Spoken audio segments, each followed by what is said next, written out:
Hey everybody, it's the Bald Man once again, and I'm here to go over the three-step transmission both for recession and for inflation. All right, so here you can clearly see that the economy is in a recession if we're looking at our aggregate demand, aggregate supply graph. Now we have to ask ourselves, what would the Fed do to try to combat this recession? Remember, they have three tools at their disposal. The monetary policy, right? They can either buy or sell bonds. We call that open market operations. They can lower or raise the discount rate, which is the interest rate that they charge other banks for borrowing money from it, the Fed that is. And then they could raise or lower the required reserve, which is the money that the banks are legally required to hang on to, and they can't loan out. So whichever tool they decide to use, let's say they decide, well, here we know what they need to do, right? So here they need to expand the supply of money. You can see that nominal interest rates decrease. And what does that mean? Well, it means that real interest rates are going to decrease as well,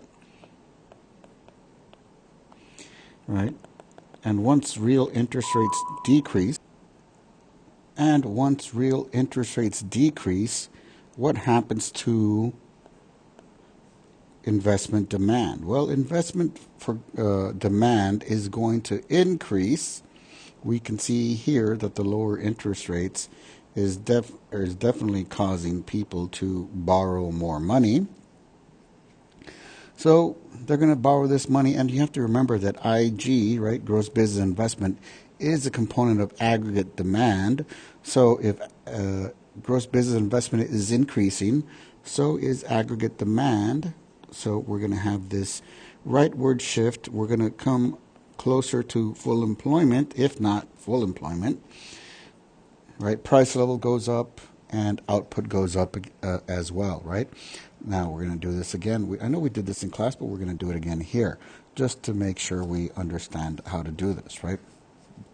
So explain what happened, right? Well, the first thing that we did was increase the supply of money, which then decreased real interest rates. Once real interest rates decreased, what happened to gross business investment? Well, that increased, and that means aggregate demand is going to increase as well, and our price level and output, what happened? They both increased. Both of them increased as well, and that, in a nutshell, is exactly what happened throughout this little demonstration, right? Now, what are the three things that the Fed could have done to increase the money supply? Well, remember, big bucks means they could have bought bonds, right? They could buy bonds. They could lower the discount rate to make it more affordable for banks to borrow money from the Fed. Or they could lower the required reserves, which means the banks have to hang on to less of your money, and then they can lend more of your money out. All right, so this is the three-step transmission for a recession. What about for inflation? Right, obviously the problem's different here. If you're in charge of the Fed and we're looking at the economy here, we're overextended. What does that mean? It means inflation is high. It means unemployment is too low, which is going to cause further inflation if we don't take care of that now, right? So this time the Fed will not increase the money supply. They'll reduce the money supply. And once they do that, we can see that our nominal interest rates are going to increase. And once nominal interest rates increase, what happens to real interest rates? Real interest rates increase, and that means that demand for gross business investment is going to decrease, right? Nobody wants to borrow money if it's that expensive, so the demand for gross business investment is going to decrease.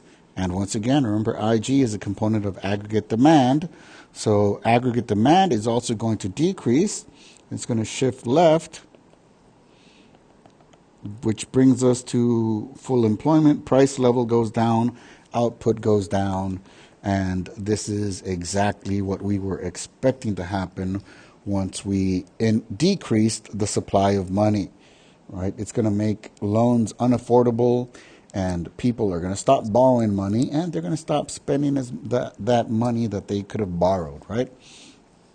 All right. So once again here, from start to finish, what exactly happened? Right? The first thing we did was decrease the supply of money, which led to an increase in real interest rates.